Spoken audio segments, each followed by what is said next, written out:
Tucker Smallwood is the architect of All the Way Home, a PTSD program for troubled veterans, the author of Return to Eden, and a proud and grateful member of Rogue Machine. This is his 4th appearance on Rant Rave. Ladies and gentlemen, a man who, though recently going through rotator cuff surgery, could still kill you with 2 fingers of his left hand. Ladies and gentlemen, Tucker Smallwood.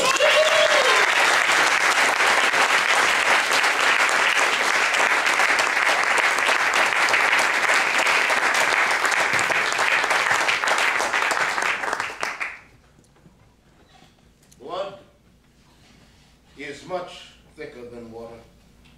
Blood is warm. Blood is sticky. Blood has an aroma. Blood constitutes 8% of our body weight. Oxygenated blood has a distinctive color. Blood carries oxygen to the brain. Without oxygen, brain cells die. Wallace Terry wrote a book about black soldiers in Vietnam. Its title, Bloods. Blood, term of affection. Sub-blood. Blood defines my race, 164th. My blood, African, French, and Choctaw on Mom's side, African and Choctaw from Daddy. I am O positive, universal donor. Anyone receiving a critical transfusion might ask, am I going to make it? Probably not. What was the ethnicity of my donor? Harry and the Half-Blood Prince. Harry was half Muggle, half wizard. Obama is a half-blood. If his mother had also been black, I wonder, could they hate him twice as much? I try to never underestimate the capacity of Americans for xenophobia, fear of the other, though we do love dogs. When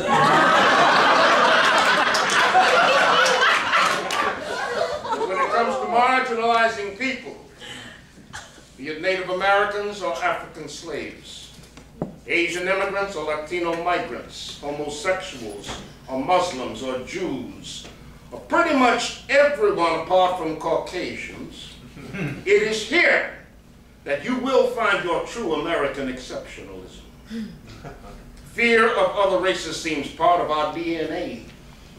It's in our blood. Years ago, I wrote an essay called Sunday, Bloody Sunday, because something awful happened long ago and far away on a sunny Sunday afternoon. It's a memory that has been for years unshared, not even with my family, especially not with my family. Like the Twin Towers, this event dominates the landscape of my life. This is a war story. On Sunday, September 14th, 1969, 6 mercenaries appeared at my bunker and asked permission to go hunting. Their orders were to kill or capture a Viet Cong tax collector. None of them could speak any English, but my Vietnamese was pretty good. They were a motley crew. 2 Hoi Chans, former VC who shouted, "Chu Hoi," surrendered and joined our side. 2 Saigon cowboys, sociopaths, unfit for conventional beauty. A Nung, that's an indigenous tribe, and a mysterious Cambodian. I don't remember shit about him, except that he was the darkest and tallest, though not as dark or tall as I am. These people were paid by the body. They worked for the Phoenix program, a CIA operation. They worked for blood money. I was concerned they might not locate their target and to collect their bounty, maybe just waste some unfortunate farmer. This was known to happen. Since this was going down on my turf, I decided to go with them. Every farmer in Quan Binh Tan recognized me or knew of me. My team had worked hard to win their trust. And maybe, inside me, just a touch of hubris. These men are stone killers. I can roll with them. The fuck was I? Pride goeth before a fall. I briefed my team, mission, coordinates, grabbed my radio, water, standard combat load, and shortly after noon, we single filed through my perimeter wire, patrolled west towards Cambodia. Long story short, about 90 minutes later, deep in a nipple palm mangrove, we eased up out of the water onto a small hummock of land, and I knelt to check my map. And the hummock explodes. The loudest sound I have ever heard. Then, utter silence. I am stunned, leaning to one side. Have I gone deaf? And then I hear a sound, like someone pissing. Then it stops. Then I hear the pissing sound again, and notice this thick red ribbon splattering on green leaves 10 feet in front of me. Then it stops. When it starts again, I realize that red stream is coming from my throat. See, I've been shot at so many times and missed. I actually thought I was different. 3 specific thoughts. I'm hit. That's an artery. I'm going to die here. A wave, a red wave, rolls across my consciousness. Fear. The next wave is green. Serenity. All will be well. Imagine being held in God's hands. Is that good? There are 5 near-death experiences. One is the serenity. I can see 6 mercenaries, dead or wounded. One approaches. I have tied my sweatband around my throat. Tight.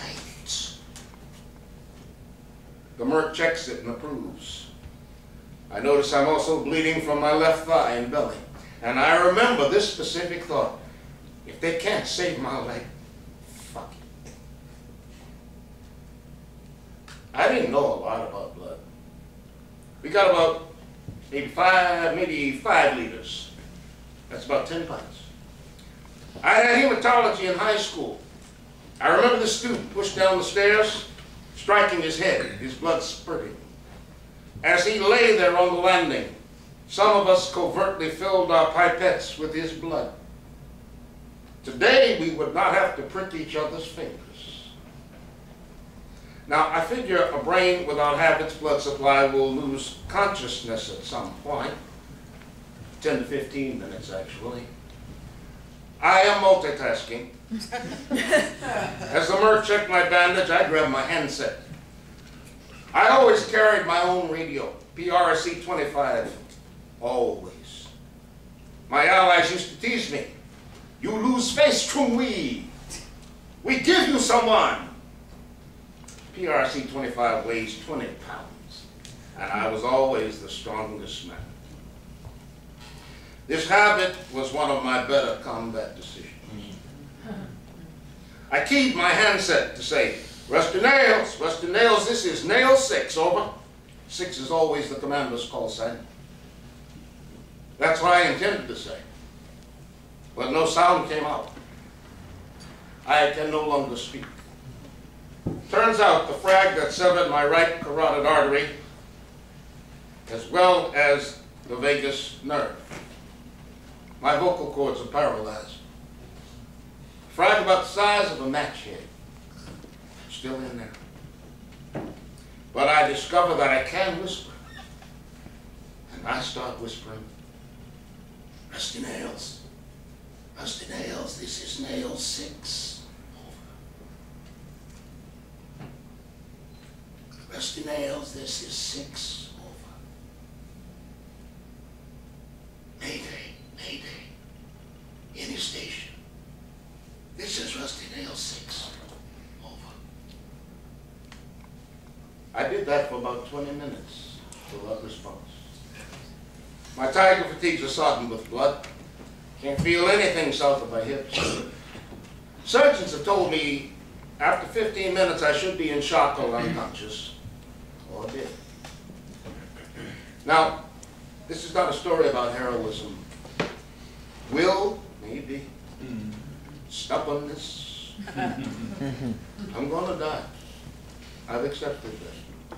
Being held in God's hands helps a lot.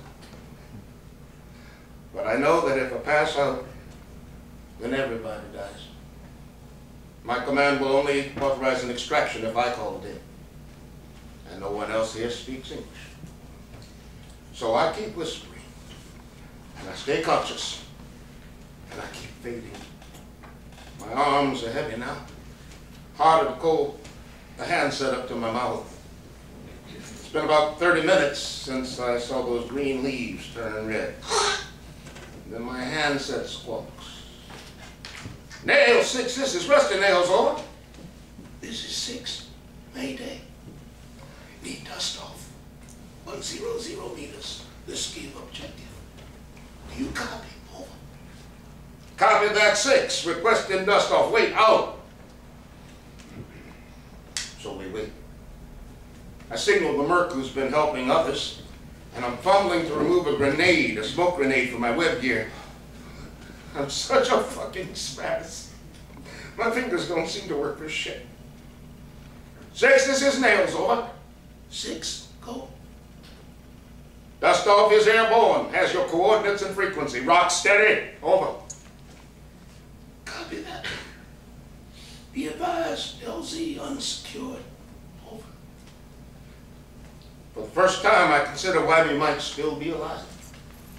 Charlie loves to shoot down choppers, especially medevacs. We may be bait. It's been 50 minutes now. And I hear the sound none of us can forget. 40 years later, veterans still look up whenever we hear the sound of a UH-1 Iroquois, a Huey. A sound that means we are no longer alone. A sound that means help is coming. Nails, dust off on your pushover. Dust off, Nail 6. Smoke ready, over. Nails, pop smoke. I pantomime to the merc to pull the grenade pin and toss him. He does. Dust off, smoke out. Nail, see yellow smoke, over. Roger, dust off, yellow smoke. Yellow smoke. I don't remember ever speaking again after that. I see 3 choppers approaching, 2 gunships that roll into orbit looking for targets, and dust off which flares and settles down onto the tiny LZ. Now, here's where things get a little complicated. Suddenly, my consciousness is floating perhaps 30 feet above us. I am out of body. My dispassionate doppelganger watches 2 medics leap out, scalpels ready. In seconds, they have ripped through my tiger fatigues and jungle boots, searching for holes. I lay there naked as the day I was born. I watched them lift me onto a litter. I watched my beret fall off into the mud, ignored. I watched them administer plasma and morphine. I am lifted onto the chopper, last in, back in my body. I am entirely at peace. Blood oath. Anyone I take out, I will bring home. I remain conscious throughout the flight and triage at Saigon's 3rd Field Hospital. Later, on the table, I die. Exsanguination. Means you bled out. Dr. Cesar Cardenas somehow brings me back to life. But that's another story. No debriefing afterwards. No thank you from the CIA.